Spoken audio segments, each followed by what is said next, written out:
আসসালামু আলাইকুম সম্মানিত কৃষক ভাইরা, আপনারা জানেন আমাদের এখন আলু হারভেস্টিং করার মৌসুম। আর এই সময়ে আবহাওয়া পরিবর্তন হয়েছে।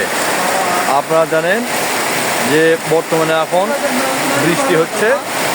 এই বৃষ্টিতে আপনাদের আলুর জমিতে করণীয় কী, দয়া করে কয়েকটা জিনিস মাথায় রাখবেন। যখন গুড়ি গুড়ি বৃষ্টি পড়বে তখন অবশ্যই আপনারা সতর্কতা অবলম্বন করবেন যাতে আপনাদের আলু নষ্ট না হয়। সতর্কগুলো বানিয়ে কী কী?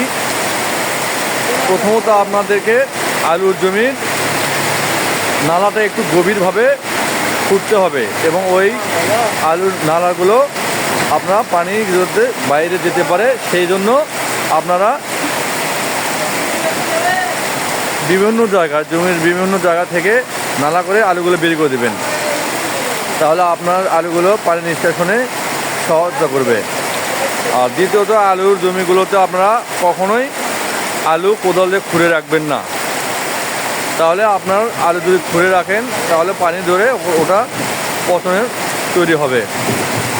আর যাদের গাছ এখন পর্যন্ত ভালো আছে তারা অবশ্যই বৃষ্টি থামার পরে আরও একবার ছত্রাকনাশক স্প্রে করবেন। তাহলে আপনাদের আলুটা অবশ্যই ইনশাআল্লাহ মোটামুটি ভালো থাকবে। আর এখন আলু তোলার কোনো চেষ্টা করবেন না।